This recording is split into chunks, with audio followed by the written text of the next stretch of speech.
ये कहानी है छोटे से गांव की, जहां चांदनी नाम की लड़की रहती थी। उसके माता पिता का साया बचपन में ही उठ गया था।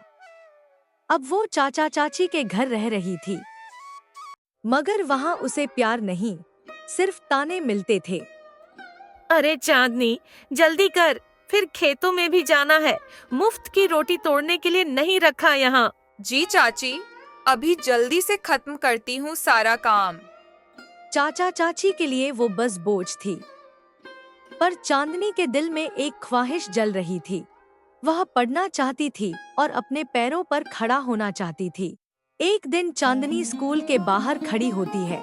जब वह बच्चों को स्कूल के अंदर जाते हुए देखती है, तो मन में सोचती है, काश मैं भी इनके साथ पढ़ पाती। तभी एक टीचर बाहर आता है और उससे पूछता है, तुम स्कूल के अंदर क्यों नहीं आती? तुम्हारा भी हक है पढ़ाई करने का। मास्टर जी, मेरे पास किताबें नहीं हैं और चाचा चाची अनुमति भी नहीं देंगे। अनुमति सपनों की नहीं ली जाती, उन्हें पूरा किया जाता है। मेरे पास कुछ पुरानी किताबें रखी हैं, मैं तुम्हें अभी लाकर देता हूँ। थोड़ी ही देर में मास्टर जी स्कूल के अंदर से किताबें ले आए और चांदनी को दे दी। और यही वो पल था जब चांदनी की जिंदगी बदलने लगी। गांव की चौपाल में बैठकर कुछ बुजुर्ग महिलाएं आपस में बातें कर रही होती हैं। अरे भाई, तुम लोगों ने कुछ सुना? वो अनाज चांदनी भी पढ़ाई कर रही है। अरे भाई, मुझे तो समझ नहीं आता, चांदनी पढ़कर करेगी क्या? खेती बाड़ी ही तो करनी है। चांदनी ये बातें सुन लेती है, मगर सिर झुकाकर आगे बढ़ जाती है। दिन में चांदनी खेतों में काम करती और रात में जाग कर पढ़ाई करती और मन में कहती, एक दिन मैं सबको दिखा दूंगी कि सपनों की कोई जाति नहीं होती। स्कूल में परीक्षा का दिन आता है। मास्टर जी सब बच्चों को कॉपियां बांटते हैं और चांदनी से कहते हैं, चांदनी, मेहनत का फल कभी बेकार नहीं जाता, हिम्मत रखना। कुछ दिनों बाद नतीजा घोषित होता है। इस बार प्रथम स्थान पाने वाली है चांदनी। तालियां गूंजती है। चांदनी की आंखों से खुशी के आंसू बहते हैं। वो पहला दिन था जब तानों की जगह तालियां बजी। दूसरी तरफ गांव की चौपाल में लोग घबराए हुए खड़े हैं। नदी का बांध टूट गया है, बाढ़ आने वाली है। और अगर यही हाल रहा तो वो समय दूर नहीं जब हम सब की फसलें डूब जाएंगी। वहीं से चांदनी भी जा रही होती है और वह गांव वालों की बातें सुन लेती है। वह प्रधान जी से कहती है, डरने से कुछ नहीं होगा, हमें मिलकर बांध बचाना होगा। अगर हम सब मिल जाए तो पानी का बहाव रोका जा सकता है। लेकिन बेटी, कैसे? मुझे तो कुछ भी समझ नहीं आ रहा। हमें नदी के किनारे पर रेत की बोरियां रखनी होगी ताकि पानी का बहाव रोका जा सके। गांव वाले पहले हिचकिचाते हैं, फिर धीरे धीरे सब तैयार हो जाते हैं। अगले दिन तेज बारिश शुरू हो जाती है। बारिश में चांदनी और गांव वाले मिलकर रेत की बोरियां नदी के किनारे रखना शुरू करते हैं।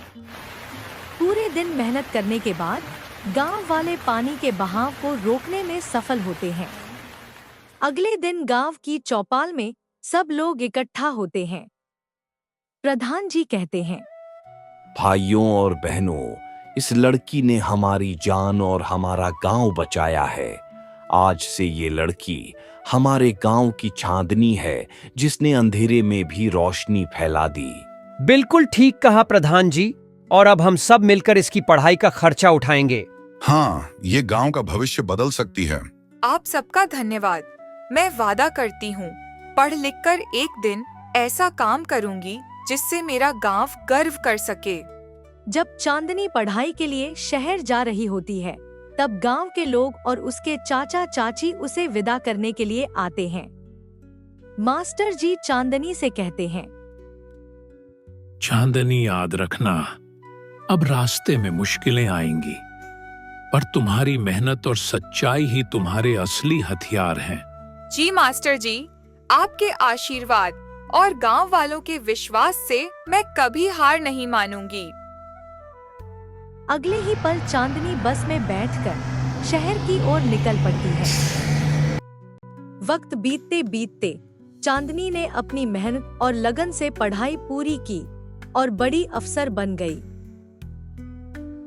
चांदनी अफसर बनकर गांव में लौटती है। गांव वाले फूल माला से चांदनी का स्वागत करते हैं। देखो, ये वही चांदनी है जिसे कभी अनाथ कहकर ताने दिए जाते थे। आज ये पूरे गांव की लाडली और हमारी शान बन गई है।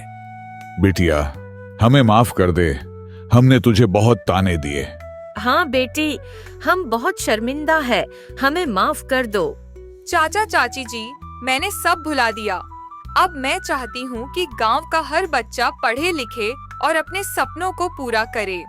तो दोस्तों, ये थी आज की कहानी। अगर आपको पसंद आई हो तो लाइक, शेयर, कमेंट और सब्सक्राइब जरूर से कीजिएगा, ताकि हम आपके लिए और भी अच्छी अच्छी कहानियाँ लाते रहें। धन्यवाद।